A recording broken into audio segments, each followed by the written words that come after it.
Hi friends, today I have 4 thrift store makeovers and 2 wood scrap projects for you. I'll share some tips on stenciling and how you can avoid a few mistakes that I made this week.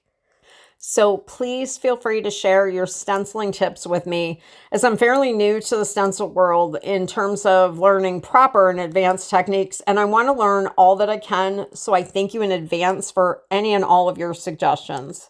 Project number 1, materials. It's a thrifted wood box, a stencil brush, a stencil, paint, and painter's tape. The box originally had a snowman head on the top and was decorated in a primitive style. Real cute. Put it in my booth. It didn't sell.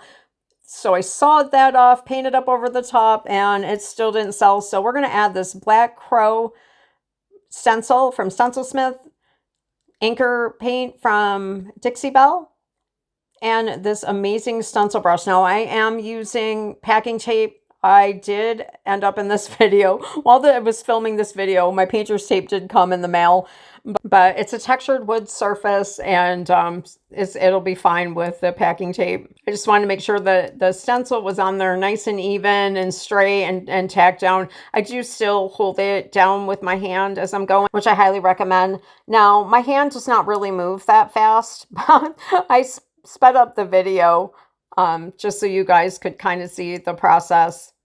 So you'll notice in this video, I use 2 different types of Mylar stencils. This one that I'm using is a 10 mil hazy white Mylar. Great for durability. It's thicker. They can be used again and again. And the strong material makes for a lot easier cleaning. It is semi-transparent, and it is a popular choice for most projects when using a stencil brush, especially swirling, which is the technique that I prefer. For project number 2, we'll be using the blue Mylar, and I'll explain to you guys the benefits of that. Another tip is to be very careful that as you're lifting it up, you don't run that stencil over the wet paint, which is a mistake that I make in one of today's projects that I'll show you.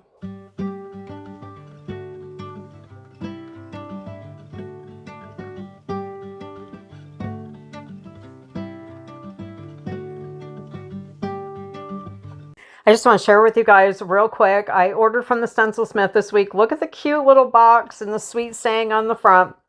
I want to show you guys how amazing their products are packaged and how exciting they are. So you've got your packing slip in there, and they roll the stencils and then stuff it with tissue paper for stability. And look at that beautiful tissue paper. You can save it and decoupage with it at a later date. So everything is nice and tucked inside. That is a little freebie, the little crab, which we'll use on a future project. And I love the stencil brush. This is the first real nice stencil brush that I've ever owned, and I love it. I think in most of my previous projects, I either used a regular paintbrush or a sponge brush. I try to order the larger stencils so that way I can apply them to furniture and big signs. But you have all of these amazing words and phrases that you can use on smaller projects, so which makes them even more versatile, and you're really getting your money's worth. Project number 2 is a little painted 2x4 block, a rub-on transfer, stencil, tape, brush, and paint. Can't wait to use that whole stencil on a bigger piece. But today we're just going to use part of it. I like the word plants, so I figured we would go with that now. So this one is the blue stencil. This one is 7 mil. You'll notice that it is transparent, which I think comes in handy if you layer your stencils, which is something I want to get into. And since these are not too thick, it makes less of a ridge for sponging and rollers to go smoothly over, especially the really skinny spots. When I was taping this, because the stencil is hanging over the edge, I had to kind of get a little strategic there to get it to stay in place. You'll notice that I try to use a really dry brush. I will admit I need to get better at that. I feel that I get impatient, get a little bit too much on there, and then you can really tell because you don't get the crisp lines that you want. So I have paint off to the side in a little lid. I repurpose jar lids, put it in there, and then you'll see that I have just a napkin And so I'm blotting just a little bit of the paint from the napkin. This one I did well. I didn't get heavy-handed. On some of the projects later on, you're going to see where I got heavy-handed, and I'll show you one way that I fixed it on one of the projects. So like I said in the beginning of the video, my goal is to be able to learn how to layer stencils, like designs and letters. This one, I did overlap them a little bit. I think the biggest tip there is to make sure that the paint from the first stencil has dried before you put the stencil up and over to do the second one. And this is a leftover strawberry. I think I've had it so that's from IOD. I can't even think of what set it came from. I found it tucked down inside my transfer box. So that was a nice little surprise, and I thought it added a pop of color. Let me know what you think of this simple little project.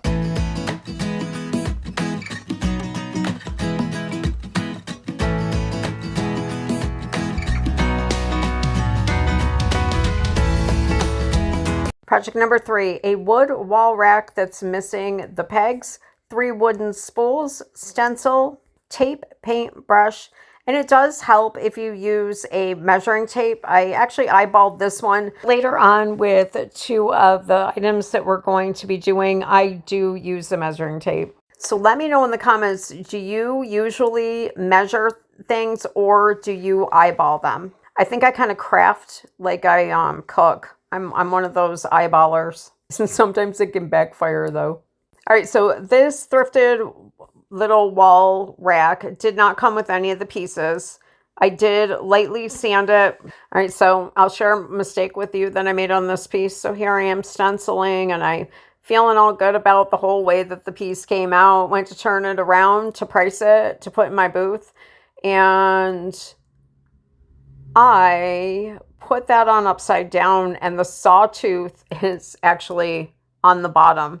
So I put it aside until I can fix it. So I was looking for something different for hooks, and I have these little mini wooden spools.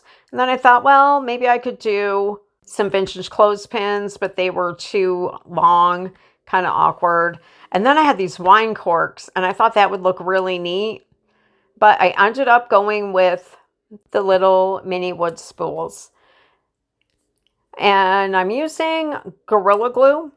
And I apply my Gorilla Glue with a paintbrush, so that way I can make sure that it's even coverage and that it's not oozing all over the place. And when I do glue, I usually have a clean paintbrush next to it to go over and get off any glue that did seep out.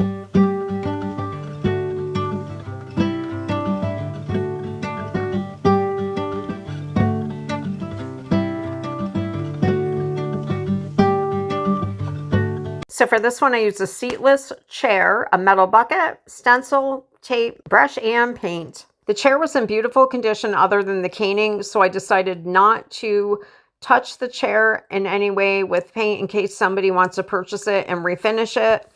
There are a ton of single chairs in our antique mall, and I know I've had them in the past in good condition with the caning, and they're kind of a tough sell when they're a single chair.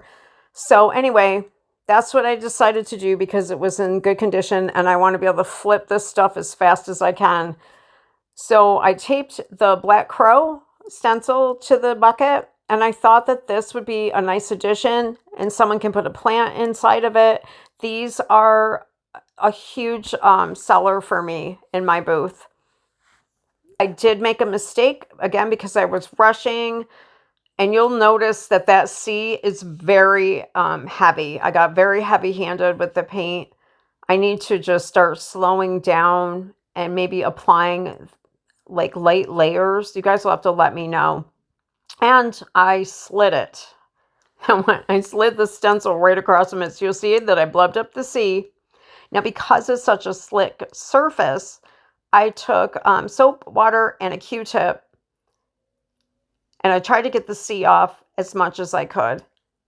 As soon as the rest of it had dried, I'm going to apply the stencil back up over the letters, fix the C, and then go over a couple of the areas like the crow and one of the other letters I think that were on the lighter side. because I would like these to be all of the same shade of black. Now, in the past, when I've done furniture and used stencils, I like that distressed look, so it hasn't bothered me that the paint was faded and heavier in some areas. So I definitely do want to improve on this. So if anyone has tips, please share them with me.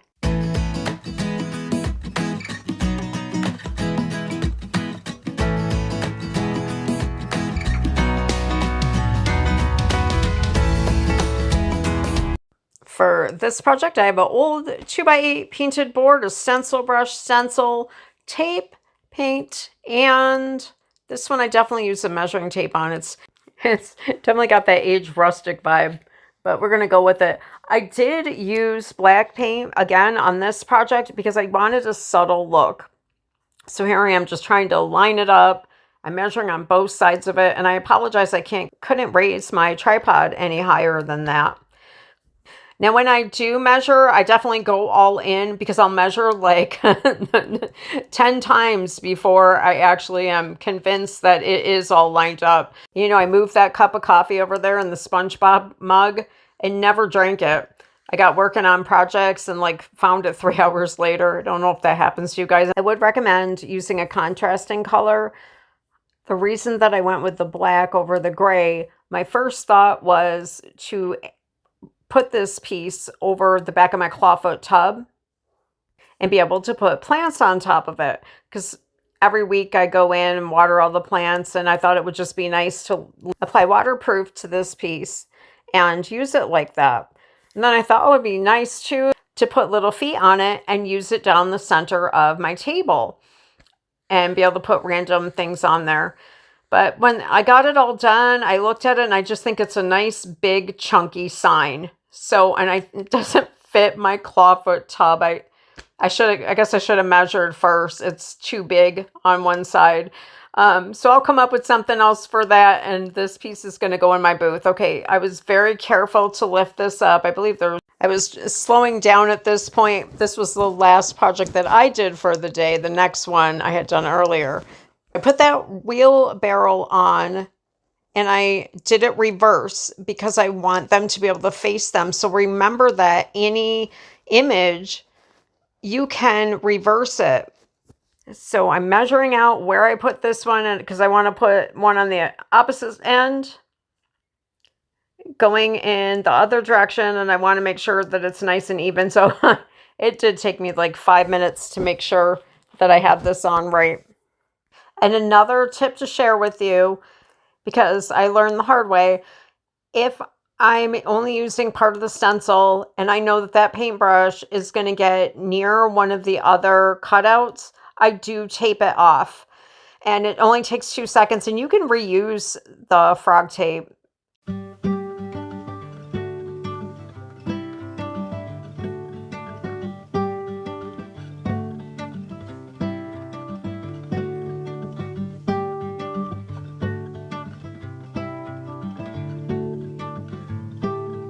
All right, so here's my tip for cleaning them.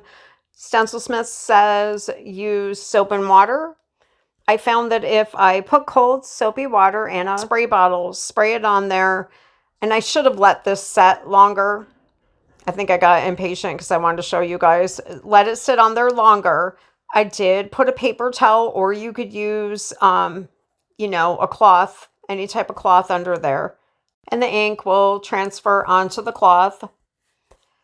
Now, with the bigger stencils, they're too big to fit inside of the kitchen sink. So I want to know, how do you guys clean them and how do you store them? This is my tip for drying them. And I guess you could store them like that as well. But please let me know in the comment section below. For our final project today, we have a thrifted wood plaque, rub-on transfer, stencil brush, stencil, tape, and paint. Using the Garden Market stencil. Going to do the same thing that I did on the second project, only we're going to use the word flowers for this one. And the transfer for this one comes from Redesign. It's the vintage labels. All right, and I think this is my last tip that I found. Baby wipes, keeping baby wipes on hand, just like I do when I'm using the ink stamps. And I know I didn't get it completely clean, but it did make the cleaning process a lot quicker. Plus, that way I didn't have to get up from my workstation in order to use the other part of the stencil. It was definitely a time saver. And I think that you could use those if you made a mistake too, if something got too heavy and you wanted to erase it and do it all over again. It's always nice to have a baby wipe or a damp cloth next to you. Please let me know what project was your favorite and what you would have done differently. I'd love to hear your ideas. The last step is to add the transfer, and this piece is a wrap.